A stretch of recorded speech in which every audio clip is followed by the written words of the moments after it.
Hello friends, welcome you all. आज मैं आपके लिए जो वीडियो लेके आ रहा हूँ, देखिए बात करने वाले हैं CDSL NSDL यानी कि डिपॉजिटरी की।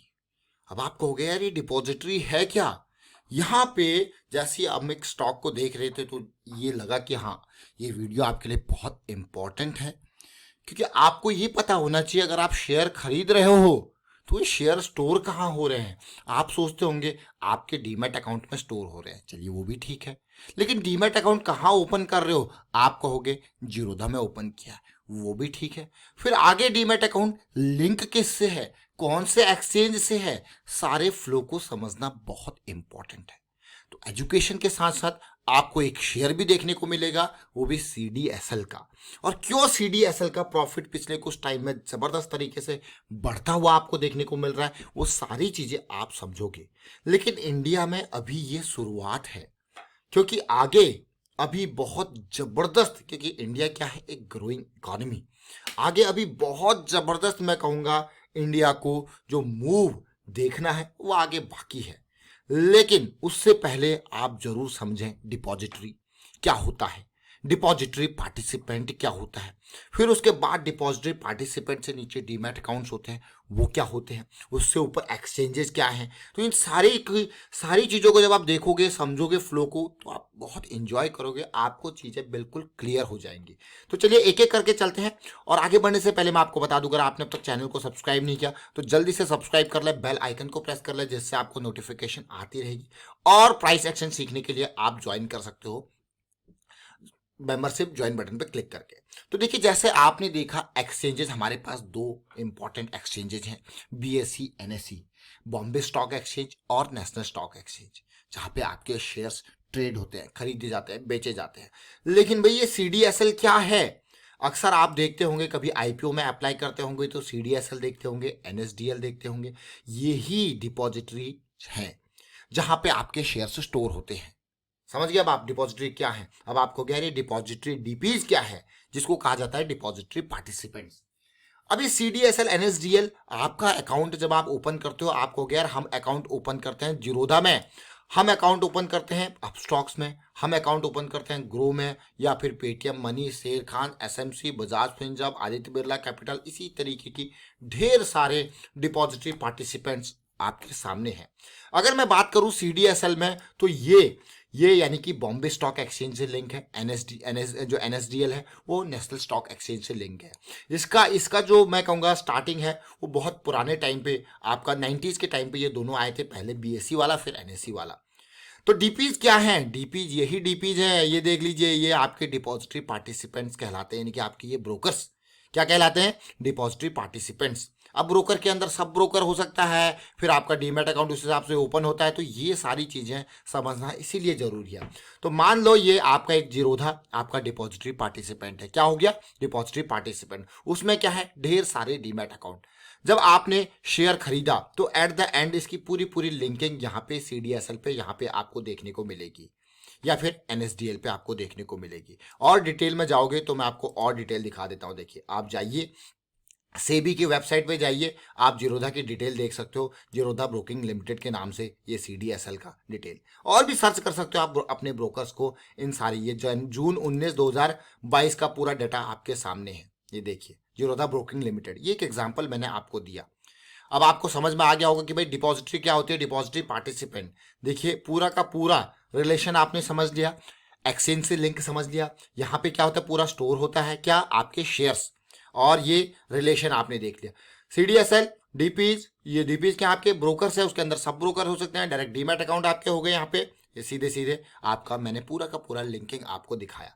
तो अब आप कहोगे यार चलिए CDSL और NSDL की बात क्यों आई, क्योंकि ये सेंट्रल डिपॉजिटरी सर्विसेज लिमिटेड, ये एक स्टॉक मार्केट में लिस्टेड है, यानी कि बॉम्बे स्टॉक एक्सचेंज का जो ये डिपॉजिटरी है ये लिस्टेड है, ये मार्केट में लिस्टेड है। इसका प्रोमोटर कौन है, बॉम्बे स्टॉक एक्सचेंज है, मेन प्रोमोटर इसका जो है, करता धरता जो है, बाकी तो पब्लिक है, लेकिन मेन कौन है। लेकिन अगर आप इस स्टॉक को देखोगे तो देखिए 2011 के बाद, अभी 2011 नहीं, अब आप यहां से देखिए 2015, 16, 17, 18, 19, 20, 21, 22, ये रिवेन्यू एक्सपोनेंशियली ग्रो कर रहा है। कैसे, क्योंकि इंडिया में लोगों का लोगों को शेयर मार्केट के बारे में पता चल रहा है और यहाँ पे धड़ाधड़ अकाउंट्स ओपन हो रहे हैं। तो ये देखिए, अब आप सीधे सीधे आपको क्या, यार हाँ ये तो बहुत ही बढ़िया बात है। यही रेवेन्यू ही नहीं, आपको प्रॉफिटेबिलिटी में भी ये नंबर्स अच्छे से देखने को मिल रहे होंगे। लेकिन मुझे ऐसा लगता है कि ये नंबर्स अभी बहुत हल्के हैं। मार्केट जैसे जैसे बढ़ेगी, ये CDSL कहो या आगे आने वाले टाइम पे अगर NSDL जो है लिस्ट होता है तो उसके शेयर्स कहो, तो ये और आसमान पे आपको देखने को मिल सकते हैं। क्यों? क्योंकि ये आप खुद ही सोचिए कि किस तरीके से पिछले 4-5 सालों में लोगों का जो जो रुझान है वो मार्केट की तरफ किस तरीके से गया, वो आपने देखा। और वो आपको ये नंबर सीधे सीधे बता रहे हैं CDSL के रेवेन्यू के ग्रोथ के। अब आप समझ गए होंगे CDSL क्या है। CDSL वो जगह है जहां आपके शेयर स्टोर होते हैं। मतलब समझ गए होंगे CDSL के नीचे क्या लिंकिंग है, आपका डिपॉजिटरी पार्टिसिपेंट, उसके बाद आपका डीमैट अकाउंट। देख रहे हो? तो इन मतलब आप ओवरऑल ये देखिए कि आपका डीमैट अकाउंट तो एक जस्ट एक इंस्टेंस है। अब मैं अगर प्रोग्रामिंग की टर्म्स में बात करूं, क्लास ऑब्जेक्ट की टर्म में बात करूं, तो ये क्या एक जस्ट एन इंस्टेंस है। मेजरली कहाँ से, जो मेजर जो प्राइमरी क्लास है वो आपका क्या है, CDSL। वहां से अलग अलग ये नाम जो है अलग अलग जो है अकाउंट होल्डर्स को वहां पे एलोकेट हो जाते हैं। तो मान लो अगर आपने शेयर बेचा तो कहाँ से, आपके नाम से कट के शेयर तो वहीं स्टोर्ड है, आपके नाम से कट के दूसरे का नाम चिपक जाएगा, डीमैट अकाउंट वाला लिंक जो है। अब आप कहोगे यार ये डिफरेंस कैसे है। जनरली देखिए बहुत ही बेसिक डिफरेंस आप यहाँ पे देखोगे। CDSL का जो आप डीमैट अकाउंट का नंबर देखोगे वो 16 डिजिट का होता है, और NSDL वाला देखोगे तो वो 14 डिजिट का होता है। और कई बार आप देखते होंगे जब आप IPO में अप्लाई करते हो तो जीरोधा का जो है, जीरोधा का आप डिटेल भरते होंगे IPO में, अगर आप नेट बैंकिंग के थ्रू IPO अप्लाई करते हो। तो ये सारी चीज़ें ये क्लियर कट तभी होती है। देखिए आप शेयर जरूर खरीदते हो, लेकिन ये बेसिक्स जब आपको क्लियर होते हैं तो आपको और मजा आता है। आपको लगता है कि हाँ आप बिजनेस कर रहे हो, शेयर खरीदना बिजनेस बिजनेस है, आप बिजनेस कर रहे हो, आप उसके इन एंड आउट के बारे में आपको पता है। तो यहाँ पे ये डिटेल हमने आपको बताने की कोशिश करी। अब CDSL के शेयर की तरफ चलते हैं। अब CDSL का शेयर मैंने आपको फिर वही बात बताऊंगा कि जब इतनी बड़ी रैली आती है, चाहे कितना भी अच्छा शेयर क्यों ना हो, आप ये देखिए ये 200 का लेवल है, उसके बाद आप देखोगे ये बहुत जबरदस्त रैली और एक हल्की सी माइनर सी करेक्शन यहाँ पे देखने को मिली। अब आप लाइंस को देखिए, 50%, 62%, ये देखिए ये 70 और ये आपकी 78%। अब आप कहोगे यार करेक्शन तो बनता है, इतनी बड़ी जो है रैली आई है। और ये रैली के परसेंटेज की टर्म्स में अगर मैं बात करूं, पूरा ओवरऑल परसेंटेज आप खुद हैरान रहोगे। बिल्कुल बॉटम से लेके टॉप तक आप देखोगे कि कितना परसेंट, ऑलमोस्ट ये रैली को देखिए 900% के अराउंड तक।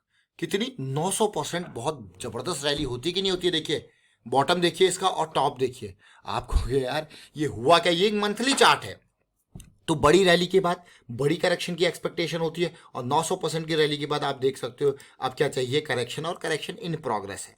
अब इस करेक्शन के लिए जो मार्क है ये देखिए, एक मार्क, दूसरा मार्क, तीसरा मार्क, ये देखिए ये सारे मार्क, ये कौन सा है, 50% की लाइन, ये कौन सी है, 62% की लाइन, ये बहुत ही बेहतरीन 70% की लाइन, और ये आपकी 78 डीप से डीप वाला जो एरिया यहाँ पे अगर आप देखोगे, ये डीप एरिया को अगर आप देखोगे तो ये वाली जो रेड कैंडल, ये वाली जो रेड कैंडल, ये रेड कैंडल जो होती है ना यहाँ पे, जहाँ पे ये कैंडल आपको देखने को मिल रही है, प्राइस थोड़ा सा कंसोलिडेट किया, ये डिमांड जोन की तरह एक्ट करता है। तो हमारे पास इमीडिएट डिमांड जोन यहाँ पे है, और ये डिमांड जोन अब और छोटे टाइम फ्रेम पे जाके इस पिक्चर को और क्लियर आप कर सकते हो। तो चलते हैं छोटे टाइम फ्रेम पर और समझने की कोशिश करते हैं CDSL को। ये देखिए ये हम आ गए वीकली पे। कहाँ पे अभी हमें, वीकली पे आ जरूर गए हैं, लेकिन वीकली पे हम पेन की सिचुएशन में हैं। क्यों पेन की सिचुएशन में, जरा देखिए RSI, हम बियरिश एरिया में प्रवेश कर चुके हैं। अगर आप इससे पहले वीकली के RSI को देखोगे, यहाँ पे हम MACD को देखोगे, देखिए कहाँ पे 214 का ये लेवल, 19 दिसंबर 2019 का ये लेवल, हम पॉजिटिविटी यहाँ पे हम आ चुके थे। देख रहे हो, अब हम फिर से जो है बेरिश जोन में प्रवेश कर चुके हैं। तो एटलीस्ट हमें पॉजिटिविटी चाहिए, पॉजिटिविटी चाहिए। इस मैं कहूँगा इस टाइम पे ये एक्चुअली करेक्शन जो होती है ना, वो प्राइस पे ही नहीं, वो टाइम वाइज भी करेक्शन चल सकती है आने वाले टाइम पे। आप अगर देखोगे कई लोग अपने आप को फंसा हुआ महसूस करते हैं, ट्रैप्ड महसूस करते हैं। जो लोगों ने यहाँ पे 1500 के लेवल पे, जो लोगों ने इस कैंडल के पीक पे यहाँ पे 1700 के लेवल पे यहाँ पे बाइंग करी होगी, वो डेफिनेटली अपने आप को फंसा हुआ महसूस करते हैं। क्योंकि अगर यहाँ पे आपने बाइंग करी है और इन एरियाज में भी आपने स्टॉप लॉसेस लगाए हैं 1200, 1300, 1400 पे, तो आप छोटे टाइम फ्रेम के हिसाब से जब आपका लॉस यहाँ पे आपको दिखा कि चीज़ें बिगड़ रही है, तो डेफिनेटली आप निकल चुके होंगे। यही बहुत इंपॉर्टेंट होता है, यही रिस्क मैनेजमेंट की बातें होती हैं, जो कि जब सब कुछ अच्छा चल रहा होता है तो आपको रिस्क मैनेजमेंट के बारे में कुछ ध्यान नहीं होता है, लेकिन रिस्क मैनेजमेंट यही इन्हीं सिचुएशंस के लिए वो इंपॉर्टेंट होता है। चाहे वो 100 में से आपको 2 बार यूज आपका आए, लेकिन वो बहुत इंपॉर्टेंट होता है, वो आपकी बहुत बड़ी कैपिटल को बचाता है। इसलिए without risk management stock market में बहुत ही डेंजरस सिचुएशन है, फिर उभरना बहुत मुश्किल हो जाता है। अब आप देखिए, आपने बार बार सुना होगा कि जो डिमांड है वो सप्लाई का काम करने लग जाता है। देखिए 1 2 और ये पॉइंट को देखिए, देख रहे हो इस पार्ट को। तो फिलहाल हमने जो ये जोन आपके लिए ट्रैक किए हैं, उन जोन को आप देखिए और समझने की कोशिश कीजिए। ये आने वाले टाइम के डिमांड जोन्स हैं, और आप अभी फिलहाल देख सकते हो इवन डेली के टाइम फ्रेम पे भी हम बेरिश जोन में हैं। तो हमें क्या चाहिए? वापस बुलिश जोन। वापस बुलिश जोन के साथ साथ अभी हम बेरिश जोन में है। एमएसीडी हमारा सेंटर लाइन से नीचे है, इवन डेली के टाइम फ्रेम पे 200 एसएमए से नीचे है। स्टॉक बहुत ही बेहतरीन क्यों ना कोई हो, लेकिन आपको एंट्री के लिए मोमेंटम चाहिए, आपको एंट्री के लिए हाई प्रोबेबिलिटी चाहिए और लो रिस्क की अपॉर्चुनिटी चाहिए, ताकि अगर आपका प्लान फेल क्यों ना हो जाए, आपका प्लान फेल क्यों ना हो जाए, बट आपका रिस्क जो है वो कम होगा। तो आपका जो फेल्ड प्लान में जो आपका लॉस आपने डिफाइन कर रखा है पहले ही, तो वो आपका बहुत कम होगा। तो this is the very important lesson. हमने यहाँ पे सीडीएसएल एनएसडीएल के बारे में जाना, ब्रोकर्स को देखा, डिपॉजिटरी पार्टिसिपेंट्स को समझने की कोशिश करी, साथ में सीडीएसएल के शेयर के ऊपर फोकस किया। वाइंड अप करता हूँ इस वीडियो को। उम्मीद करता हूँ वीडियो आपको अच्छा लगा होगा। अच्छा लगा तो शेयर जरूर कीजिए, लाइक कीजिए। प्राइस एक्शन सीखते रहिए, प्रैक्टिस करते रहिए। प्रैक्टिस बहुत इंपॉर्टेंट है और रिस्क को हमेशा मैनेज करके चलना है। Thank you for watching the video.